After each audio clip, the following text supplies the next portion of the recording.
الذین هم فی صلاتهم خاشعون، وہ لوگ کہ جن کے پاس نمازوں میں خشوع و خضوع ہے۔ ایمان کے فوراً بعد نماز کی تلقین، اور اس آیہ نور کے اندر اللہ تعالیٰ نے نماز کی تعداد پر بات نہیں کی۔ یہ نہیں کہا کہ وہ 5 وقت نماز پڑھتے ہیں۔ ہم فی صلاتہم خاشعون، ان کی نمازیں خشوع و خضوع والی ہوتی ہیں۔ یہاں پر کوالٹی ریکوائرڈ ہے کہ تمہاری نماز کے اندر خشوع کتنا ہے، خضوع کتنا ہے۔ اب یہ خشوع و خضوع کیا ہے؟ علماء نے اس کے اوپر گفتگو کی اور کہا کہ انسان کے دل کے اندر بھی خشوع ہے اور خضوع ہے، لیکن اس کا اظہار اس کے اعضاء بدنیہ سے ہوتا ہے۔ جب کوئی پولیس مین افسر کے سامنے کھڑا ہوتا ہے تو اس کی باڈی لینگویج بتا رہی ہوتی ہے کس انداز میں اس کے سامنے کھڑا ہے۔ اس کی جھکی ہوئی آنکھیں، اس کا جھکا ہوا سر، اس کے ڈھیلے اعضاء بدنیہ، یہ ساری چیزیں اس کے اندر کی تابع داری، اطاعت اور فرما برداری کا انداز اس کے اندازے جو ہے وجود سے جھلک رہا ہوتا ہے کہ یہ ایک افسر کے سامنے کھڑا ہے۔ اور کسی فوٹو کے اندر آپ 2 دیکھیں شخصیات کو کھڑے ہوئے، آپ کو فیصلہ کرنے میں دیر نہیں لگتی کہ ان میں آفیسر کون ہے اور ان میں ملازمت کے عہدے پر کون ہے۔ تو یہ وہ خشوع و خضوع ہے جو انسان کے اندر ہوتا ہے لیکن اعضاء بدنیہ سے اس کا نظر آتا ہے۔ تو اللہ تعالیٰ فرما رہا ہے ہم فی صلاتہم خاشعون، ان کی نمازوں میں خشوع و خضوع ہوتا ہے، اور جب وہ رب کے حضور آ کر کھڑے ہوتے ہیں ان کے اعضاء بدنیہ بتاتے ہیں کہ یہ عرش کے رحمان کے آگے جھکا ہوا ہے، اور یہ اللہ کے حضور جو ہے وہ عبادت کا انداز لے کر آیا ہے۔ تو صرف نماز نہیں بلکہ کوالٹی بیسڈ نماز، جس نماز کے اندر ہمیں رب کی یاد آئے، اور جب یہ خشوع و خضوع انسان اپنے اندر شامل کر لیتا ہے تو پھر اس کو اس کے جلوے دکھائی دیتے ہیں۔ ہم سے تقاضا یہ تھا کہ اس طرح عبادت کرو کہ گویا تم اس کو دیکھ رہے ہو۔ یہ عبادت کا پہلا بڑا معیار متعین کیا، فرمایا اللہ کی عبادت اس طرح کرو گویا کہ تم اس کو دیکھ رہے ہو۔ اور اگر یہ کیفیت نہ پیدا ہو سکے تو فرمایا یہ یقین پیدا کر لو کہ وہ تو تمہیں دیکھ رہا۔ تو ان دونوں کیٹیگری کے اندر ہم نے اپنی نماز کو جو ہے وہ فلفل کرنا ہے کہ اس طرح کی نماز ادا کی جائے۔ کسی نے حضرت علی المرتضیٰ رضی اللہ تعالی عنہ سے پوچھا تھا کہ اے علی، جس رب کے حضور 5 مرتبہ سجدہ ریز ہوتے ہو، کیا اس رب کو کبھی دیکھا بھی ہے؟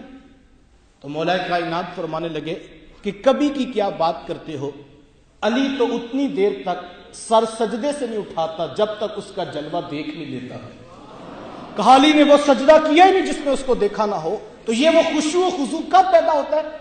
جب انسان کا دل اس کی طرف متوجہ ہوتا ہے، اور کسی افسر کے سامنے آپ کھڑے ہوں اور آپ اس کی طرف متوجہ نہ ہوں تو آپ کے اوپر اس کے احکامات کیا نافذ ہوں گے، یہ میرے سے بہتر ایک پولیس مین زیادہ بہتر جو ہے وہ اس کو محسوس کر سکتا ہے۔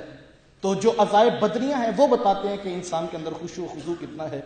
حضور علیہ السلام تشریف فرماتے، مسجد نبوی کا ماحول تھا، ایک شخص مسجد میں آیا اور وہ نماز پڑھ رہا تھا، اور نماز پڑھتے پڑھتے وہ اپنی داڑھی کے ساتھ یوں بال سیدھے کر رہا تھا۔ تو حضور نے اس کو دیکھ کر فرمایا کہ اس کے دل میں اگر خشوع و خضوع ہوتا تو اس کے ہاتھ یوں حرکت نہ کرتے، اس کو پتا ہوتا کہ میں کس رب کے حضور کھڑا ہوں اور اتنی بڑی بارگاہ میں کھڑے ہو کر یہ اپنے بال سیٹ کر رہا ہے، تو اس کا مطلب ہے کہ اس کے دل کے اندر خشوع و خضوع نہیں ہے۔ تو مجھے اور آپ کو نماز بھی ادا کرنی ہے، کیونکہ فوز و فلاح کامیابی کا پہلا معیار ایمان کے بعد وہ نماز کی حفاظت ہے اور نماز کی خشوع و خضوع کے ساتھ ادائیگی ہے۔ اور خشوع و خضوع کا ایک مفہوم یہ ہے کہ انسان جو کھڑے ہو کر الفاظ ادا کر رہا ہے وہ صرف لفظوں کی ایک مشق نہ ہو، بلکہ جو زبان سے کہہ رہا ہے اس کے اوپر دل گواہی دے رہا ہو۔ اب وہ ثنا سے لے کر یوم یقوم الحساب تک پوری نماز میں جو کہہ رہا ہے وہ اللہ کے حضور اقرار کر رہا ہے۔ اور کسی افسر شاہی کے سامنے جب کوئی شخص کھڑے ہو کر اقرار کر لیتا ہے پھر اس کے لیے گنجائش باقی نہیں بچتی ہے کہ وہ اپنے عہد و پیمان سے انحراف کر جائے۔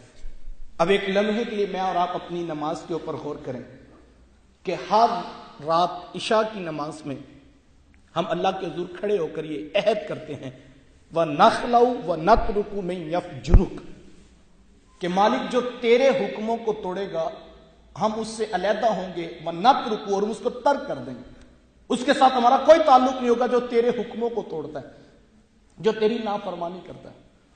یہ اب نماز پڑھی اور میں آ کر اپنی سیٹ کے اوپر بیٹھا. اب میرے سامنے اس نماز کا امتحان ہے جو میں مسجد میں ادا کر کے آیا. میرے سامنے ایک فاسق فاجر شخص بیٹھا ہوا ہے اور مجھے پتا ہے کہ جرم اسی نے کیا ہے. اگر تو میں اپنی اس نماز کی روح کو پہچان چکا ہوں اور وہ جو رب کے حضور میں عہد کر کے اقرار کر کے آیا ہوں کہ جو تیرے حکموں کو توڑتا ہے میں اس کے ساتھ قطع تعلق ہی کرتا ہوں. اب وہ میرے سامنے آ کر بیٹھا. میرے پاس دو آپشن ہیں.